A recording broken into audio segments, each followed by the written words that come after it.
ন্যায় বিচারের আমানত, জনগণের আমানত, সংগঠনের আমানত, চাকরির আমানত, ব্যবসার আমানত, স্বামী স্ত্রীর হকের আমানত, ওই ব্যক্তির ঈমান নাই যে আমানত রক্ষা করে না।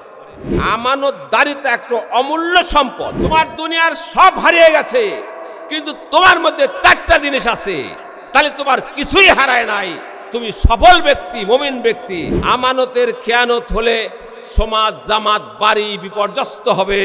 যে দেশের নেতারা, মন্ত্রীরা, প্রেসিডেন্টরা, মেম্বাররা, চেয়ারম্যানরা আমানত রক্ষা করে না, সেই দেশের উপরে বরকত আল্লাহ তুলে নেন। আহলে হাদিস আন্দোলন বাংলাদেশ, আসুন পবিত্র কুরআন ও সহিহ হাদিসের আলোকে জীবন গড়ি। আসসালামু আলাইকুম ওয়া রাহমাতুল্লাহ। ইন্নাল হামদালিল্লাহ ওয়াসসালাতু ওয়াসসালামু আলা রাসূলিল্লাহ, মা বাদ। ফাকাদ ক্বালা আল্লাহু তাআলা ফি কালামিহিল মাজিদ ওয়া ফুরকানিহিল হামিদ। আউযু বিল্লাহি মিনাশ শাইতানির রাজীম। বিসমিল্লাহির রহমানির রহিম। আউফু বিল আহদে ইন্নাল আহদা কানা মাসউলা। আহলে হাদিস আন্দোলন বাংলাদেশ কর্তৃক আয়োজিত ৩৫তম তাবলিগি ইজতেমা,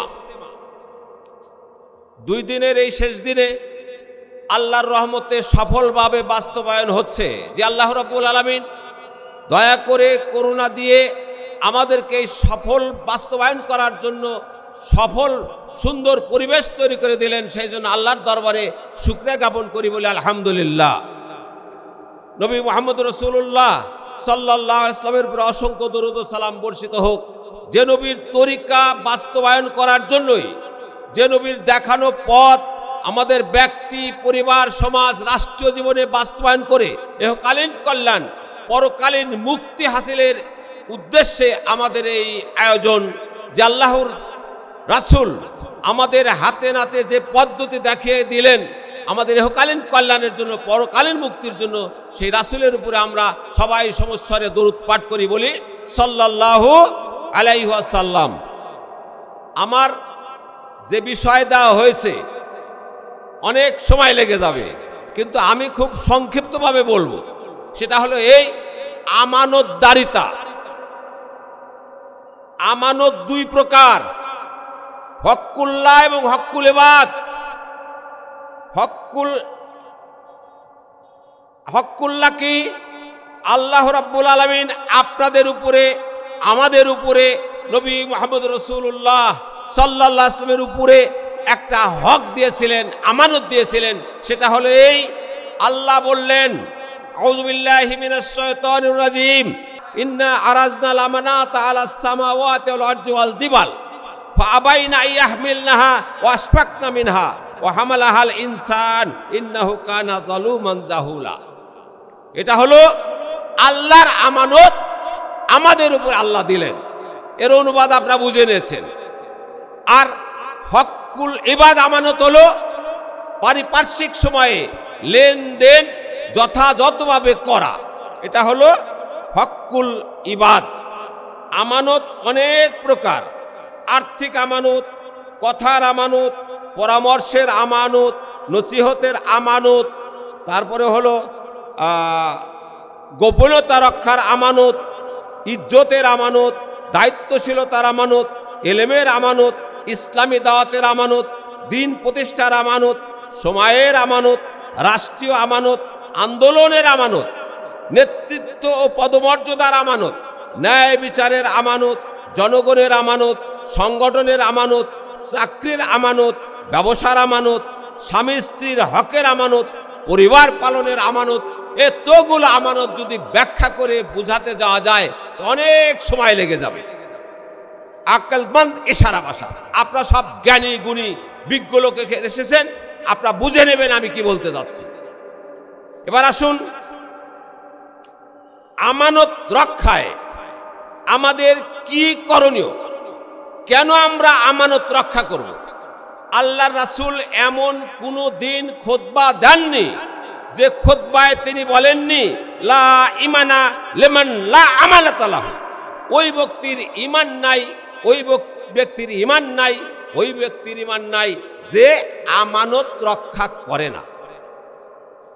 সাবধান, আমানত রক্ষা করতে হবে। আল্লাহ রাসূল বললেন, শোনো,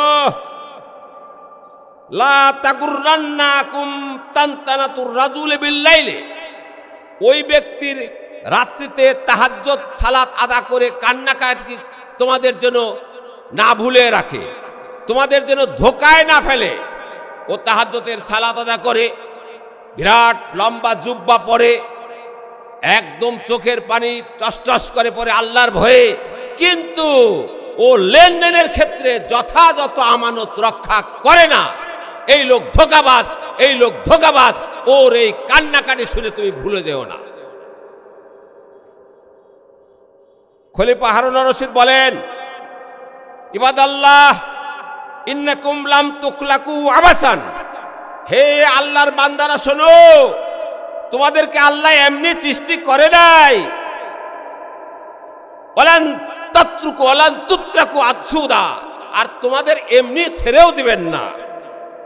শোনো, হাসিনু ঈমানাকুম বিল আমানাতি, তোমাদের ঈমানটাকে আমানতের মাধ্যমে সুন্দর করো। আর কি করো? ওয়াদীনাকুম বিল আরাই, আর তোমাদের পরহেজগারিতার মাধ্যমে তোমাদের দ্বীনকে সুরক্ষিত করো। রাসূল ইসলাম বলেন, ওয়াল্লাহি লা ইউমিনু ওয়াল্লাহি লা ইউমিনু ওয়াল্লাহি লা ইউমিনু। হে আল্লাহ রাসূল, কারা ঈমানদার না আপনি বারবার বলছেন? আল্লাহ রাসূল বললেন, আল্লাযী লা ইয়ামানু জারাহু, যার প্রতিবেশীরা তার থেকে নিরাপত্তার থাকে না, যার প্রতিবেশীরা তার আচরণ থেকে, তার কথা থেকে, তার ব্যবহার থেকে নিরাপদ নয়, সে মুমিনদা নয়, সে মুমিন নয়। এইভাবে অনেক হাদিস আছে। আমি বলতে যাচ্ছি, আমানতদারিতা একটা অমূল্য সম্পদ। আমানতদারিতা একটা অমূল্য সম্পদ। আমানতদারিতা যার হারিয়ে গেল, আল্লাহ রাসূল বললেন তার সব হারিয়ে গেল। তিনি বলেন, ইজা কুন্না ফিকা ফালা আলাইকা ফা ইজা কুন্না ফিকা ফালা আলাইকা মা ফাতাকা মিনাদ দুনিয়া। দুনিয়ার সব কিছু যদি তোমার থেকে হারিয়ে যায়, তোমার মধ্যে যদি 4টি অভ্যাস থাকে, তাহলে তুমি নাজাত পেয়ে গেলে। একটা হলো তোমার আমানত রক্ষা করা, 2 নম্বর হলো সত্য কথা বলা, 3 নম্বর হলো সচ্চরিত্রতা, 4 নম্বর হলো হালাল ও পবিত্র জীবিকা অন্বেষণ করা, খাওয়া।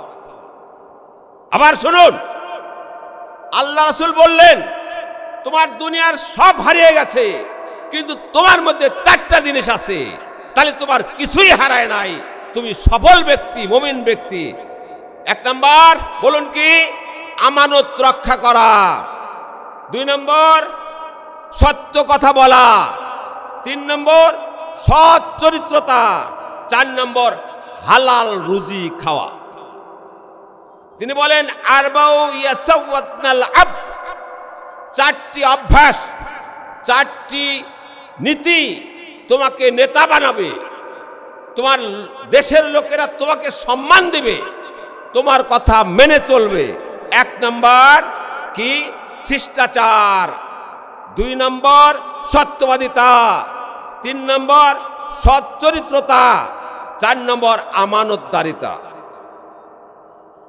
আরবাউ খিসালিন তুরফাউল আবদ, 4টি সৎ স্বভাব মানুষকে মর্যাদা দান করেন। সেটা হলো সেটা কি? 1 নম্বর হলো ইলম, আল ইলমু ওয়াল আদাবু ওয়াল ইফাতু ওয়াল আমানাত। ইলম, আদব, চারিত্রিক নিষ্কলুষতা এবং আমানতদারিতা। আমানতের খেয়ানত হলে সমাজ, জামাত, বাড়ি বিপর্যস্ত হবে। রাসূলুল্লাহ সাল্লাল্লাহু আলাইহি ওয়াসাল্লাম বলেন, ইজা কানাত ফিল বাইতে খিয়ানাতুন যাহাবাত মিনহুল বারকা, যে বাড়িতে আমানত নাই সে বাড়ির থেকে কি হয়? বরকত উঠে যায়।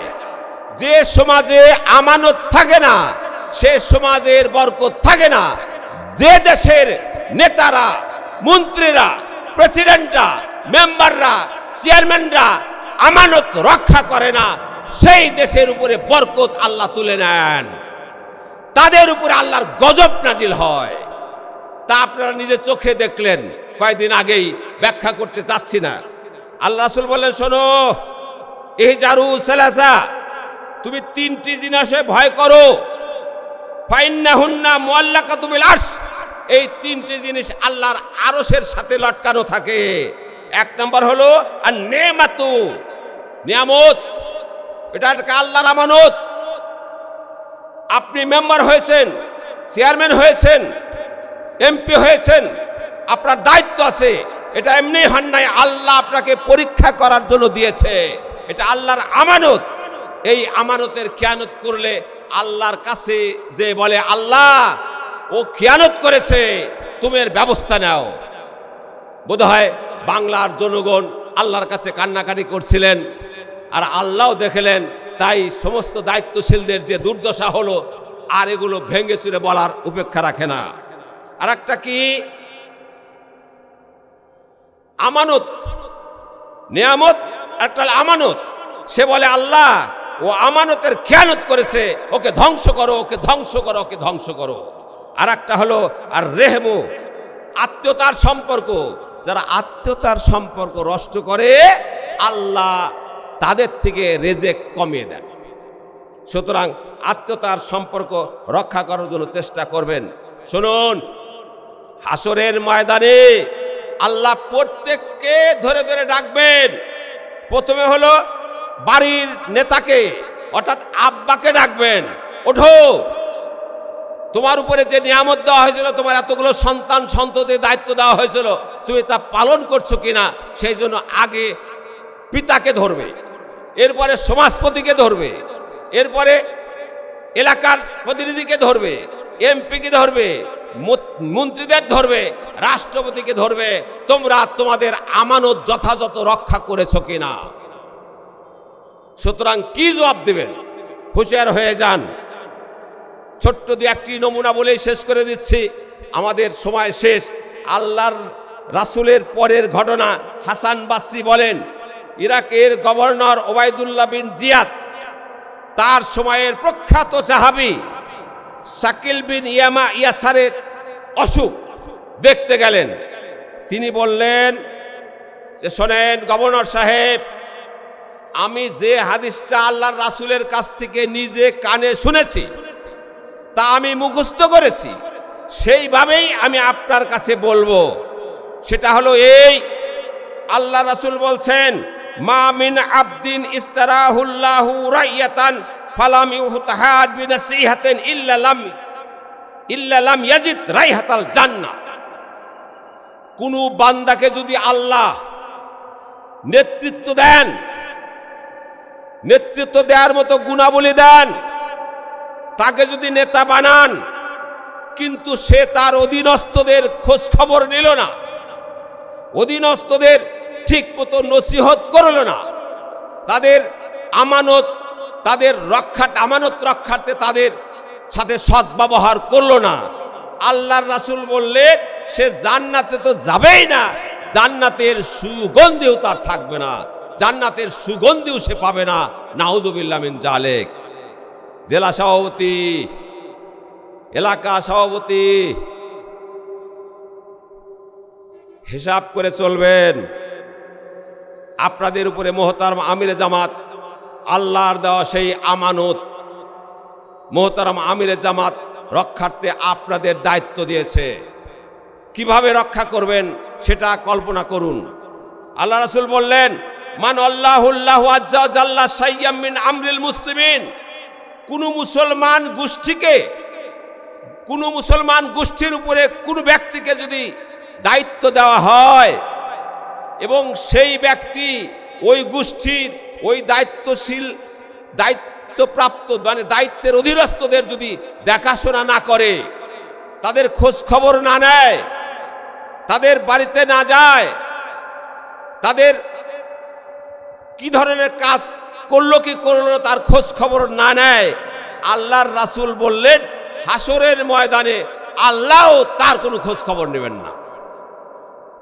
এই জন্য তো আহলে হাদিস আন্দোলন বাংলাদেশ ইহতিসাব নামক একটা বই লিখে আপনাদের দায়িত্ব দিয়েছে যে তুমি আজকের সারা দিনে তোমার কয়টা শাখার লোকদের সাথে যোগাযোগ করেছো, তুমি আজকের দিনে তোমার কয়টা অধীনস্থদের খোঁজ খবর নিয়েছো, যে সভাপতি তার উচিত ওই জেলায় যতটা এলাকা আছে, শাখা আছে, প্রত্যেকটা শাখার সভাপতিদের খোঁজ খবর নিয়ে রাত্রি যাপন করা।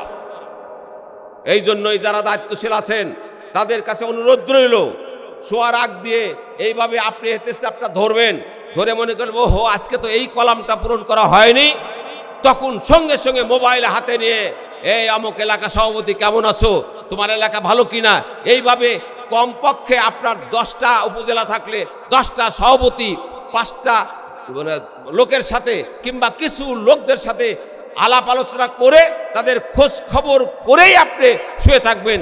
বলা যায় না। আর যদি আজকে আপনি ঘুমের থেকে না ওঠেন তবে আল্লাহর কাছে কি কৈফিয়ত দিবেন, আল্লাহর কাছে কিভাবে আপনি জবাব দিবেন?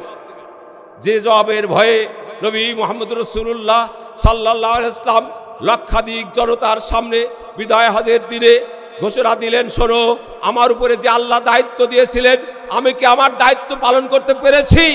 নবী যেখানে শোনো তাকে সাক্ষী রেখে বলতেছেন আমি কি আমার দায়িত্ব পালন করেছি? লক্ষাধিক জনতা 2 হাত তুলে বললেন, হে নবী, হে আল্লাহ রাসূল, আপনি আপনার দায়িত্ব পালন করেছেন। তিনি বললেন, আল্লাহ তুমি সাক্ষী থাকো, জনগণ বলছে আমি দায়িত্ব পালন করেছি। আল্লাহর নবী যদি দায়িত্বের ভয়ে এভাবে কান্নাকাটি করেন, জেলা সভাপতিরা যারা দায়িত্বশীল, যারা এলাকা সভাপতি, যারা দুনিয়ার দায়িত্বশীল মেম্বার চেয়ারম্যান, যারা এরকম দায়িত্ব পেয়েছেন, তারা হাসরের ময়দানে আল্লাহর কাছে কি জবাব দিবেন? হুঁশিয়ার হয়ে যান। শুনুন, খেয়ানতের 2-1টি উদাহরণ দিয়েই আমি শেষ করে দিচ্ছি। আল্লাহ বললেন, ইন্নাল্লাহা ইউদাইফু আনিল লাযিনা আমানু ইন্নাল্লাহা লা ইউহিব্বু কুল্লা খাওয়ানিন কাফুর। আল্লাহ যারা খেয়ানত করে, যারা খায়েন, তাদের সাথে কখনো আল্লাহ তাদেরকে ভালোবাসেন না, কখনো তাদের দিকে তাকাবেন না। আল্লাহ রাসূল বললেন, আল মাকরু ওয়াল খাদিয়াতু ওয়াল খিয়ানাতু ফিন্নার।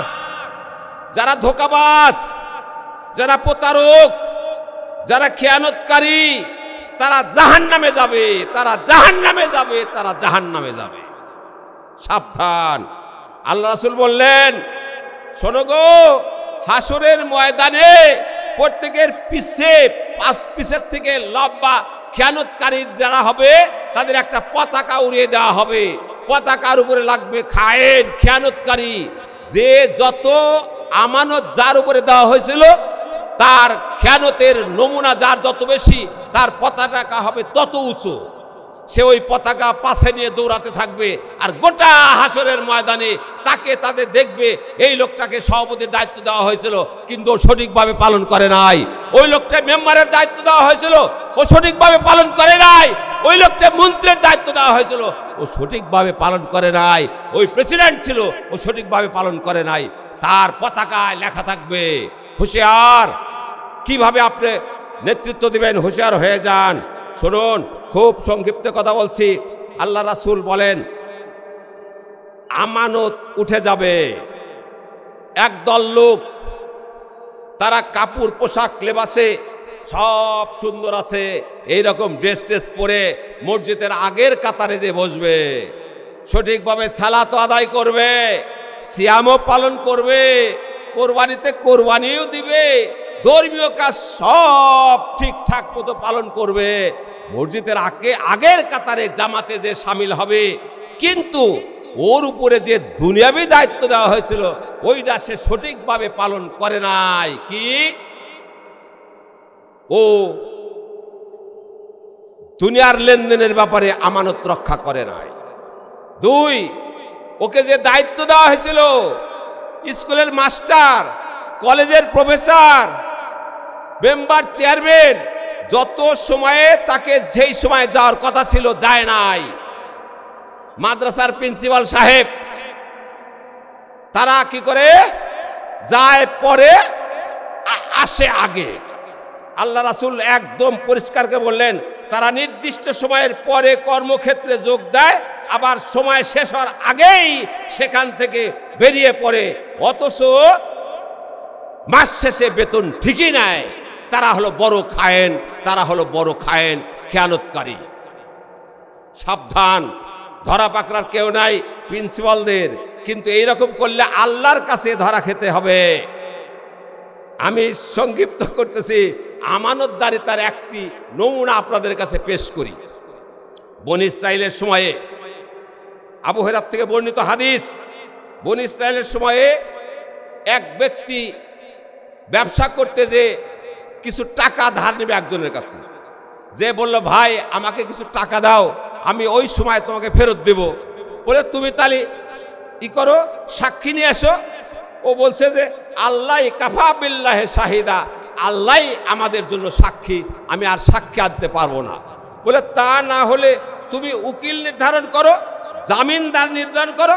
সে ব্যক্তি বলল যে কাফা বিল্লাহি ওয়াকিলা, আল্লাহ আমাদের জন্য উত্তম জামিনদার, আমি জামিনদারও পাবো না।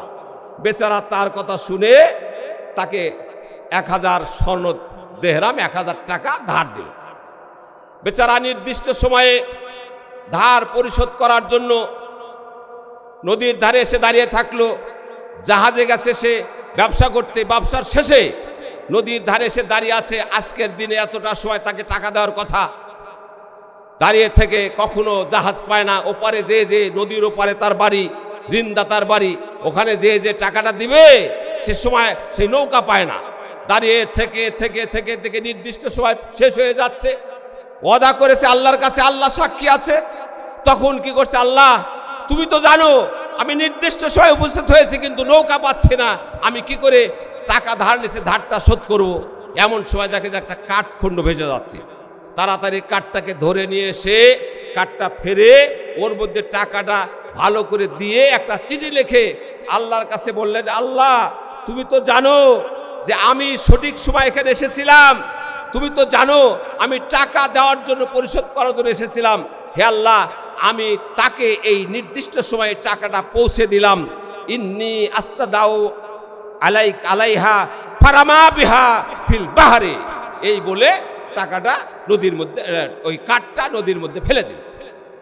ওই বেচারা নদীর ওপারে দাঁড়িয়ে আছে। আজকে তো ওই বেচারা আমার টাকা দেওয়ার কথা, সেও নির্দিষ্ট সময় এসে দাঁড়িয়ে আছে। কইরে আসে না, আসে না, আসে না। দাঁড়িয়ে থাকতে থাকতে দেখে যে একটা কাঠ ভেসে যাচ্ছে। কাঠটা তুলে নিয়ে বাড়িতে গেল। বাড়িতে যে খড়ি বানার জন্য কুড়াল দিয়ে ছিঁড়ে দেখে ওর ভিতরে একটা চিঠি পড়ে দেখে এই ঘটনা। সে বেচারা আল্লাহর শুকরিয়া জ্ঞাপন করলো। কিছুদিন পরে এই লোকটা আবার 1000 টাকা নিয়ে ওই বেচারার বাড়িতে যে হাজির, ভাই আমি নৌকার অভাবে টাকাটা দিতে পারি নাই, ভাই আমাকে ক্ষমা করো। সে হাত পা চেপে ধরছে, বলছে, ভাই তুমি কি এই ধরনের ঘটনা ঘটাইছিলা? বলে, হ্যাঁ। বলে, তোমার টাকাটা সঠিক সময়ে আমার কাছে এসে পৌঁছে গেছে। বলুন সুবহানাল্লাহ, আলহামদুলিল্লাহ। যে জামিনদার আল্লাহ যদি হয়, আল্লাহ আপনার দেখছেন আপনি কিরকম আমানতদার, আল্লাহ আপনার সকল সমস্যা সমাধান করে দেবেন ইনশাআল্লাহুল আজিজ। যারা দায়িত্ব নিয়েছেন, খলিফা, মেম্বার, চেয়ারম্যানরা শুনুন। হযরতে আবু বকর সিদ্দিক রাদিয়াল্লাহু তাআলা আনহু দৈনিক সকালে ফজরের সালাত পড়ে বের হয়ে যাচ্ছেন, আবার কিছুক্ষণ পরে ফিরে চলে আসছেন। হযরত ওমর ফারুক রাদিয়াল্লাহু তাআলা বিষয়টা লক্ষ্য করলেন, করে দেখলেন উনি কোথায় যায় আমি দেখব। এইবার তার পিছনে পিছনে হাঁটা দিয়েছে। হযরতে আবু বকর সিদ্দিক যায় একটা ভাঙ্গা কুটির, ছোট্ট একটা ঘরের মধ্যে ঢুকলেন। উনি অনেক দূর থেকে খেয়াল করলেন। এরপরে কিছুক্ষণ তার মধ্যে থেকে আবার বেরিয়ে আসলেন। আবু বকর সিদ্দিক বের হয়ে যাওয়ার পরে ওমর ফারুক ঢুকে বললেন, মা দেখে তার কুটির মধ্যে একটা বুড়ি মা, অন্ধ একটা বুড়ি লোক বসে আছে। বলে, কে তোমার এই খাবার দেয়, কে তোমার এই আটা পিষে দেয়, কে বকরি দহন করে দেয় তুমি জানো? বলে, না, প্রত্যেক দিন সকালবেলা ফজরের পরে একটা লোক এসে আটা পিষে দেয়, বকরি দহন করে দুধ খাবার আমার জন্য রেডি করে আমার কাছে দিয়ে যায়, এইটাই আমি জানি। হযরতে ওমর ফারুক রাদিয়াল্লাহু তাআলা আনহু আবু বকর সিদ্দিক রাদিয়াল্লাহর কাছে বলছেন, হে রাজা, হে খলিফা, তুমি পরবর্তী খলিফাদের জন্য কি কষ্টের কাজ করে গেলে, তুমি পরবর্তী খলিফাদের কি না শিক্ষা দিয়ে গেলে। এ হলো দায়িত্বশীল। দায়িত্বশীলের দায়িত্ব পালন করার জন্য চেষ্টা করবেন ইনশাআল্লাহ আজিজ। শুনুন, আব্বাসীয় খলিফা, তার একটি ঘটনা বলে শেষ করে দিচ্ছি। খলিফার কাছে এক দূত এসে বলল, খলিফা, অমুক গ্রামের অমুকে 4টা সন্তান, সে খাবার না পেয়ে, কাপড় চুপু নাই, শীতের মধ্যে নগ্ন শরীরে বাস করে তারা। এ কথা শুনে তিনি তার তাড়াতাড়ি কি করলেন, লোকজন পাঠিয়ে আটা এবং অন্য কিছু খাবার এবং গায়ের কাপড় দিয়ে পাঠিয়ে দিলেন, যাও। এরপরে তারা চলে গেল। উনি রাস্তায় দাঁড়িয়ে সমস্ত দেহের বসন খুলে ফেললেন। প্রচন্ড শীতের মধ্যে খালি গাড়িয়ে দাঁড়িয়ে থরথর করে কাঁপছে আর আল্লাহর কাছে প্রার্থনা করছে, আল্লাহ, হাসরের ময়দানে ওই বাড়িওয়ালা যদি আমার বিরুদ্ধে অভিযোগ করে আমি কি জবাব দেব? আল্লাহর কসম করে বলছি, যতক্ষণ না আমার ওই দূতরা এসে খুশির খবর না দিবে, তাদের কাছে আমানত পৌঁছে গেছে কিনা এটা না খবর দিবে, আমি আমার গায়ে কাপড় পরবো না, আমি এইখান থেকে সরব না। কিছুক্ষণ পরে তার দূত এসে বললেন, তারা আপনার খাবার পেয়েছে, তারা আপনার কাপড় পেয়েছে, তারা আপনার জন্য খুব দোয়া করেছে। তখন তিনি খুশি হয়ে আল্লাহর কাছে তার যে দায়িত্বের আমানত, এই আমানতটা দিতে পেরেছেন বলে শুকরিয়া জ্ঞাপন করে গায়ে পোশাক পরলেন। সুতরাং যারা দায়িত্ব আল্লাহ রাব্বুল আলামিন যে দায়িত্ব আপনাদের উপরে দিয়েছেন, মোহতারাম আমিরে জামাত সেইটা এই আমানতটা আপনাদের উপরে দিয়েছেন। যারা দায়িত্বশীল তারা আমানত রক্ষা করার জন্য চেষ্টা করবেন।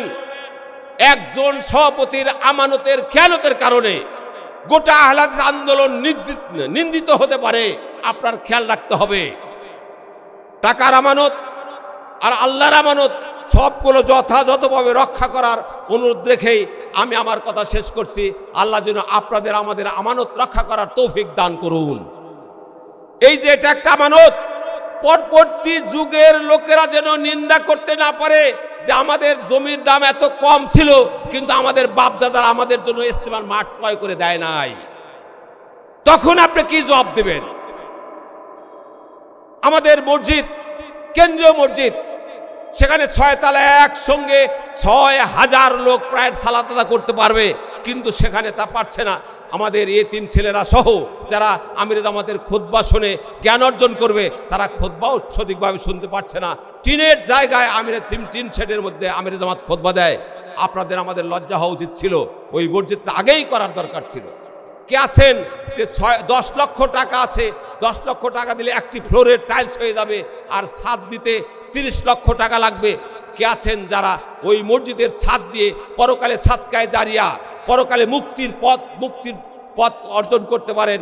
কে আছেন জান্নাত কামাইয়ের জন্য সাদকায়ে জারিয়া করে যেতে পারেন? আপনাদের আবেদন রেখে আমি শেষ করছি। আমার কাছে ইতিমধ্যেই একজন এসে খবর দিলেন, আপনি জুমার সালাতে ঘোষণা দিয়েছিলেন, জমি চেয়েছিলেন। আমাদের কুষ্টিয়া জেলার, কুষ্টিয়া পূর্ব জেলার তরফ থেকে 1 বিঘা জমি ক্রয় করার ব্যবস্থা করে দেব ইনশাল্লাহ। আমরা কুষ্টিয়া জেলার প্রতি ধন্যবাদ জানাই। তারা আল আমিরে জামাতের এই আহ্বানে সাড়া দিয়ে 1 বিঘা জমি কিনতে যত টাকা লাগে সব টাকা তারা দান করবেন। আল্লাহ তাদের এই মনোবাঞ্ছা পূর্ণ করে দিও। যত লোক সেখানে দান করবে, আল্লাহ তাদের দানে বরকত দান করো এবং তাদের আর্থিক সুবিধা দান করো।